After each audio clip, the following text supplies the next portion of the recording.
From NJPBS Studios, this is NJ Spotlight News with Brianna Venozzi. Good evening and thanks for joining us on this Friday night. I'm Brianna Venozzi. Tonight, a few stories we're digging into later in the broadcast. The race is on to register voters before the November election, and it looks like Republicans have the early lead. Plus, Hurricane Katrina 20 years later, one Rutgers grad tells his family's story of survival.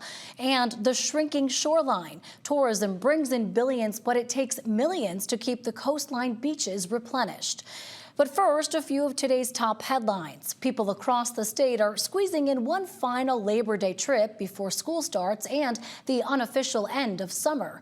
AAA Northeast predicts more than 1 million New Jerseyans are expected to travel, primarily by car, to the shore and other local spots. That's about a 5% increase from last year. And if you're worried about traffic, AAA says Saturday is expected to be the worst day for travel. But drivers can expect lower gas prices. The average is $3.04. That's the lowest they've been in the area since Labor Day weekend 2020 during the pandemic. Domestic flights are also cheaper this year, but expect delays if you're leaving or coming in through Newark Airport.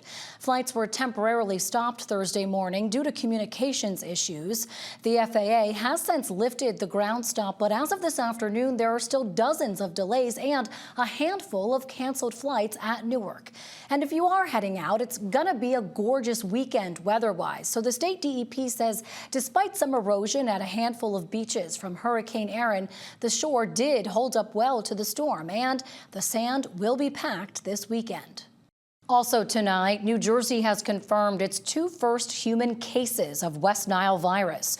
State Health Department officials say a child in Atlantic County and an adult in Middlesex County both tested positive for the illness. Now, the child showed symptoms in late July and the adult in early August. Both were hospitalized and are recovering at home.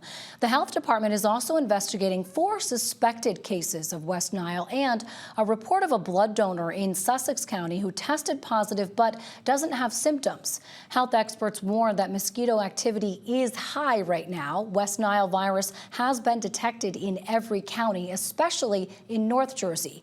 And they're urging the public to take the issue seriously by getting rid of any standing water from around your home, since that's a breeding ground for mosquitoes, but also by wearing long sleeves and using insect repellent. Most people infected won't show symptoms, but in rare cases, West Nile can lead to severe illness affecting the nervous system. People over 50 and anyone with a weakened immune system are most at risk. And the architect of New Jersey's sanctuary policy for immigrants is asking a federal judge to toss a Trump administration lawsuit that targets Newark, Hoboken, Jersey City, and Paterson for their local immigration policies. Former Attorney General Gurbir Grewal, who's representing Newark and Hoboken in the case, filed a letter to the courts on Thursday, arguing the suit has no legal standing and violates the 10th Amendment, which bars the federal government from forcing states to carry out national immigration laws. In the letter, Grewal argues Newark and Hoboken are aligned with New Jersey's 2018 statewide directive, which details how and when local police can assist federal immigration agents. The Trump administration sued the cities in May, claiming the local rules interfere with federal law. But Grewal's letter points to multiple court rulings, including one from 2020 that rejected similar claims. Grewal urged the judge to quickly dismiss the case, saying it is critical to protect public safety. And coming up, as the gubernatorial race for governor tightens, the push to register voters is on, and it appears Republicans have the edge. Major funding for NJ Spotlight News is provided in part by NJM Insurance Group, serving the insurance needs of residents and businesses for more than 100 years. Horizon Blue Cross Blue Shield of New Jersey, an independent licensee of the Blue Cross and Blue Shield Association, and by the PSCG Foundation. Well, candidates across New Jersey are preparing to enter the fall stretch to November's election, and a new voter registration analysis by the New York Times finds the Democratic Party is losing ground with new voters, while Republican voter registration numbers have been surging. That's both across the country and here in New Jersey, where the GOP is outpacing Democrats, though the Democratic Party does still hold a wide margin here. Senior political correspondent David Cruz joins me now after talking to some key political operatives in the state from both sides of the political aisle to interpret the numbers. David, hey, it's good to see you. So what do these voter registration numbers tell us about the trends that we're seeing here? Yeah, it should be noted that both major parties have expanded their voter bases. Republicans are up about 35%, while Democrats are up about 20%. Republicans here, like strategists like Chris Russell, who is a Jack Ciattarelli man, looks at those numbers and the trends, and he thinks that those numbers bode well for the GOP for come November. New Jersey was kind of the tip of the spear in a lot of this. I mean, it's been, with one exception, 53 straight months of Republican gains in terms of voter registration. From back in 2020, 21, we were at 1.1 million registrants in the whole. That's now down to about 860,000 or so. A significant growth. I think that was reflected in the 21 governor's race. It was certainly reflected in the 24 presidential race. And we're seeing it now. And a lot of it is interesting, David. It's not just, the days of the Republicans being viewed as kind of the party of old people and people on their lawn ranting at people to get off their lawn. It's not that way anymore. Younger voters, minority voters, newer voters. I mean, Republicans are winning in all of these places, and Democrats are losing. So I think it's not just a function of a snapshot in time. If this trend continues, and I think there's no reason to believe it won't right now, this is a great sign for Republicans, not just in the short term, but the long term. Democrats are no longer the party of, it's no longer cool to be a Democrat, right? It's more cool to be a Republican at this point. And I've been doing this for a long time, and it's the first time I can say that in a long time, but it's certainly happening. And that Time story was really spelled it out very clearly.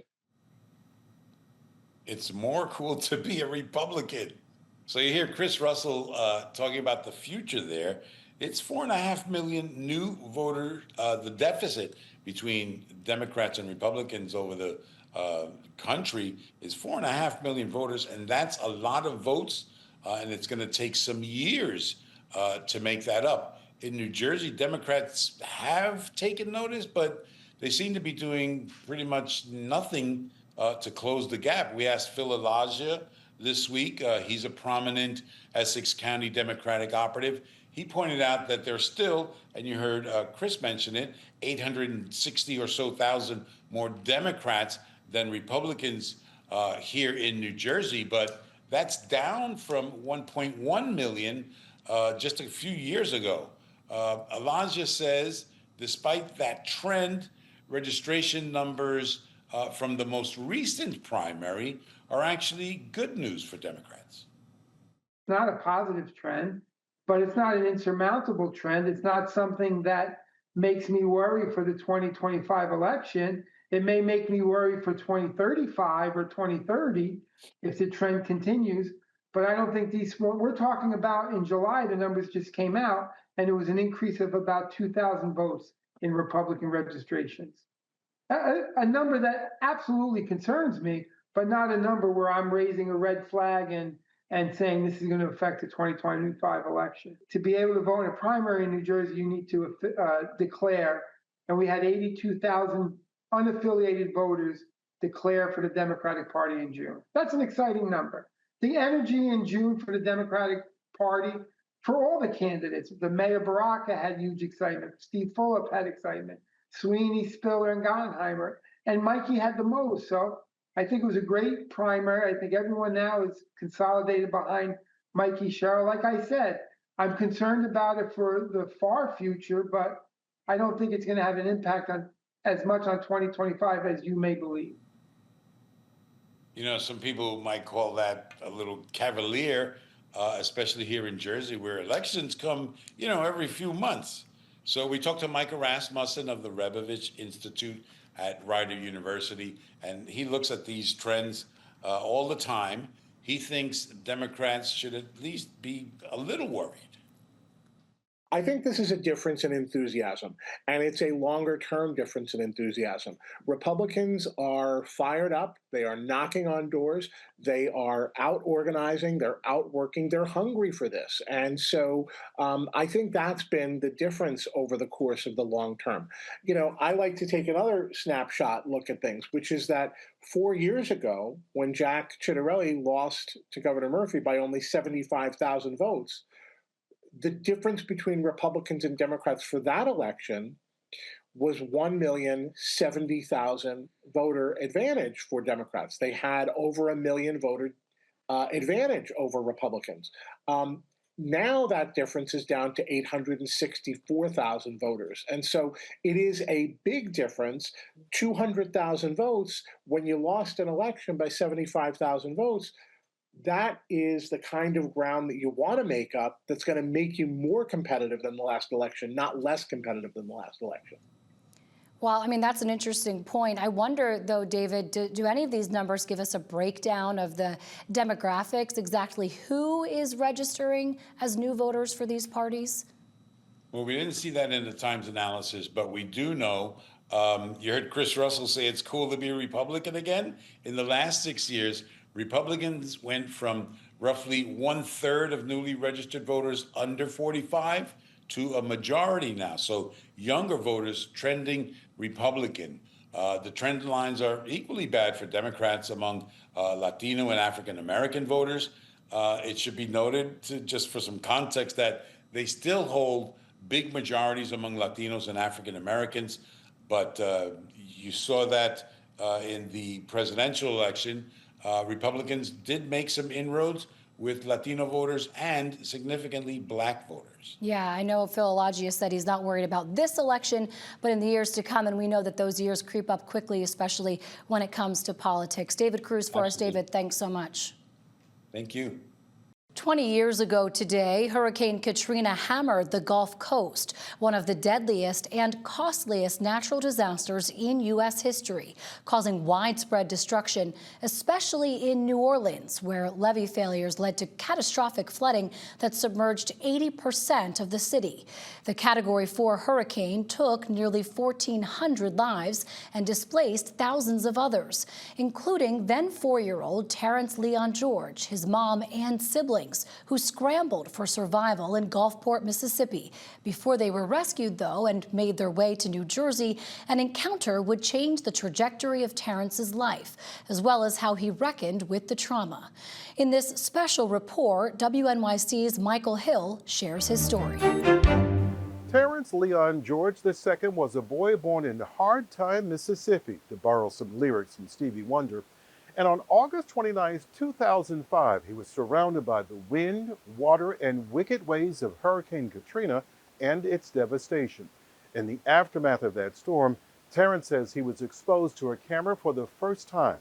20 years later, he's an aspiring filmmaker, and next month, his Can I Grow Old will show at the Newark International Film Festival. First, what Katrina did. Initially, when I first heard the pour, it was like you heard like little driblets on the roof. Then the howling, the whipping noises of just the wind brushing the windows. Then the glass shattering and everything breaking. Then we heard the trees snapping. It started to pick up like really quickly. And next thing you knew, my house is like, there's a tree in our house. The ceiling collapsed. My head's bleeding. My mom's trying to rub my head. And I'm just really just dazed. And she's trying to shield us and everything. Water's getting into our house. It was really bad. Terrence Leon George II says his Gulfport, Mississippi single-parent family was poor before the storm. Hurricane Katrina rendered them hungry, homeless, and nearly helpless.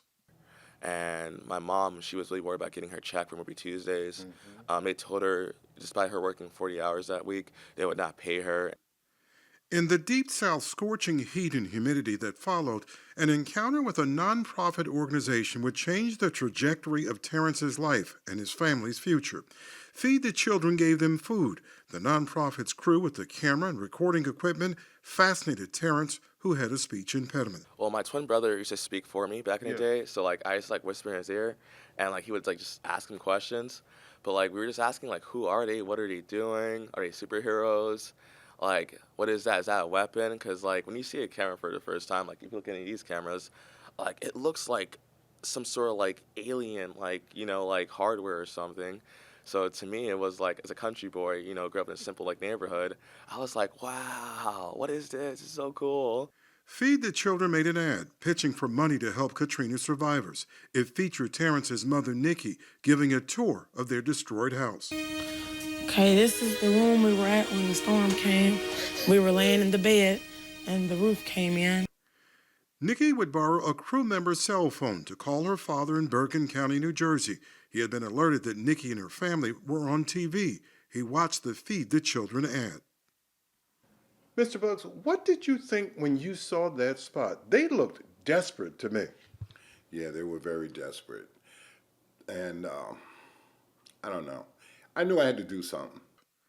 Terrence's grandfather, Reginald Buggs Sr., and his wife loaded up the car and drove to Mississippi. When they arrived, Terrence says, In that moment, to me, he was like Superman. Like, that was my hero. Well, I love my grandson. I'm glad he felt that way. It was a proud moment. Buggs recalls quickly collecting his daughter and grandchildren and heading back north. They stopped to eat at a Tennessee restaurant. My daughter starts talking to some of the waitresses, and before we knew it, the whole restaurant took a collection for my daughter right then and there. What? They took a collection in that restaurant for her right then and there. They gave her $600 in the free meal and everything when we left there. What I saw for the first time was Americans coming together for Americans, regardless of who you are or whatever. I saw that when we're in trouble, we will come together. And you got to understand, all the patrons, they were white patrons, but they all collected. One guy gave 100, another gave 50. New Jersey has been no nirvana, but the Garden State has proven fertile with opportunities. Opportunities Terrence thinks he never would have had in Mississippi. Terrence got speech therapy at Inglewood Hospital, where his grandfather is a senior biomedical technician. He thrived in school, had a brush with the law as a teen, and became even more fascinated not just with photography because his grandfather had given him a camera, but filmmaking. So when I got to filmmaking, it was like, finally, I found a language where I can express myself, my emotions, my desires. Terrence says NYU was his dream school, but too expensive, even with his grandfather's support. It seems, though, he found a dream at Rutgers University's Mason Gross School of the Fine Arts. It's a small program, but they care so much. You could tell the intensity in their eyes, just the love. It's reciprocated. They love their craft. They love teaching. They love being here, and I love being here too. So seeing a staff that just cared so much about every little small detail, every fine detail, they're even letting us use this classroom to do this interview, even though I'm alumni. It's just that support, that network. You can't beat that. It's love, and I have love for this school, and school has love for me. And through that love, I'm able to be a better person. The school, in a way, healed me.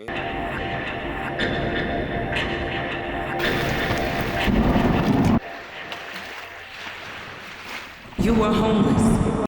At Mason Gross, Terrence made this film, Terrence versus Katrina. It delves into his emotions. Mm-hmm. You said anger. Anger with Katrina? Well, yeah, because, believe it or not, I didn't really talk to people, what really happened to me during Katrina. When I was in kindergarten, I remember every day I used to play with the blocks, I would, kind of stimulate Katrina. So it was, a lot of trauma for me. So every day I would just stimulate it. And then after we watched Feed the Kids, I was kind of ashamed because, it was I grew up poor. I came from nothing. And my mom was a single mom, so we were still poor and still going through struggles. So even though we got up here, it just wasn't, it's not that it wasn't any better. It's that, the ripples and the effects of the Katrina were still affecting us. And to this day, I believe it still affects us. Where's your anger now? My anger is in the camera. I put it in Terrence versus Katrina, and I must say, that's a very powerful film I made. It's a spoken word, poetry, documentary kind of film. It's very different, and the reason I had to go like out of the box for this film is because that's the only I could express just the feelings, anger, resentment. Because in a way, I felt like Katrina like ruined my life. But as I got older, I realized, maybe Katrina was a blessing for me. And as unfortunate as it is to say, and my life was a struggle. My life was hard. It was difficult, like, maneuvering everything, having a single mom, having multiple siblings. I'm the oldest of like 5 siblings. So, it wasn't easy just going through all of that. But I don't know. It's like I blame Katrina for everything that happened to me. But then after I made the film, I made it like here at Mason Groves. After making the film, I realized that, like maybe like it wasn't the storm that caused all my problems. Maybe it's like my internalized rage. And I was like, how do I deal with that? Like, how do I just make peace with it? And after I made the film, I kind of achieved that peace. That peace is allowing Terrence to prosper and produce films. His Can I Grow Old is about black-on-black violence. What do you hope comes of this film? Honestly, just more awareness because, as people, the film was made for the gunman. You're filming a person who's holding a gun, barrel of the gun, and it's like, we the audience are the gunman, and he's talking to us. So I just want people to reflect on their decisions before you commit acts of violence, before you hurt your own people, your own brothers, your own sisters, your own humanity.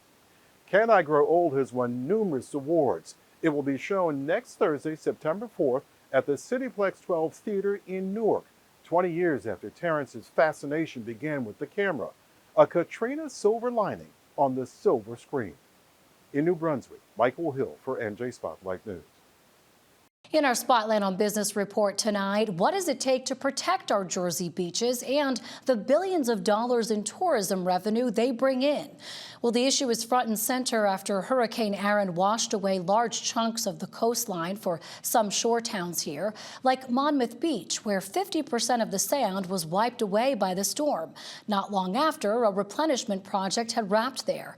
I spoke with Monmouth Beach Mayor Tim Summers and Jane Bukenovich, a tourism expert and professor at Stockton University, about the problem and potential solutions for our Labor Day special, Shrinking Shorelines. Here's part of our conversation. If that funding doesn't materialize, what will it mean for a town like yours, other shore towns, to not get the support that you need? Well, I mean, obviously, it would be impossible for the residents of Monmouth Beach to shoulder the load and deposit the sand necessary on our beach. This is why we work together with the federal and state partners to get this done. And this is not a new thing. This has been going on the Jersey Shore since, the early part of the 1900s, in a larger sense now in modern times. But, we're all aware that this is a problem. And the protection, and I say protection because that's what this is, although all of us enjoy the beach as a recreational function, it is indeed here for our protection, for the life and property of the people that live near the shore. We all enjoy it. We all benefit from it financially, of course, but at the end of the day, without this, it would cause or could cause massive destruction along the Jersey Shore, and particularly places like here in Monmouth Beach. Professor Bukenovich, it buys time, right? These replenishment projects, but it is expensive. But how important is it when you stack up all of the items that drive the engine of New Jersey's economy? How important is the shore when you put all of those pieces together? Well, tourism in New Jersey, of course, is very important. And the beaches are one of the most important reasons why people travel to New Jersey. In many studies that were done in various academic institutions, beaches come out as either number 1 or 2 of the reason why people choose a tourism destination. And in New Jersey, the economic impact of tourism is measured in billions, not millions. So it really is worth it to keep investing in the beaches and preserve this beautiful asset that we have that attracts visitors to the state. As sea levels rise, though, and as storms intensify, are towns, Professor, or should towns be rethinking how they market themselves or what they have to offer beyond the beaches? Well, many New Jersey towns, especially Atlantic City, have amenities other than the beaches, but you can really see a spike in tourism during the summer season. In Atlantic City, visitation, as we measure it through the number of cars going through the toll plaza, increases by 50%. Casino revenue increases by about 30%. So the beaches, although there are other amenities that do provide economic impact to the state, the beaches really help to magnify that impact, especially in the summer season. Support for the Business Report is provided by Riverview Jazz, presenting the Jersey City Latin Jazz Festival, September 5th through 6th. Event details, including performance schedules and location, are online at jerseycitylatinjazzfestival.com. And again, make sure to check out the full Shrinking Shoreline special on Monday.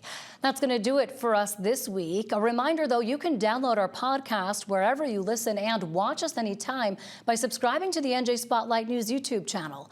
Plus, you can always follow us on Instagram and Blue Sky to stay up to date on all the state's big headlines. And if you want to help support the programming public media brings you and keep stations like this one thriving, head to njspotlightnews.org/donate.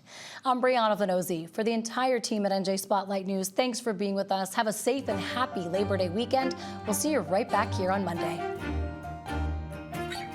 New Jersey Education Association, making public schools great for every child. RWJ Barnabas Health. Let's be healthy together. New Jersey Realtors, the voice of real estate in New Jersey. More information is online at njrealtor.com. And Orsted, committed to delivering clean, reliable, American-made energy.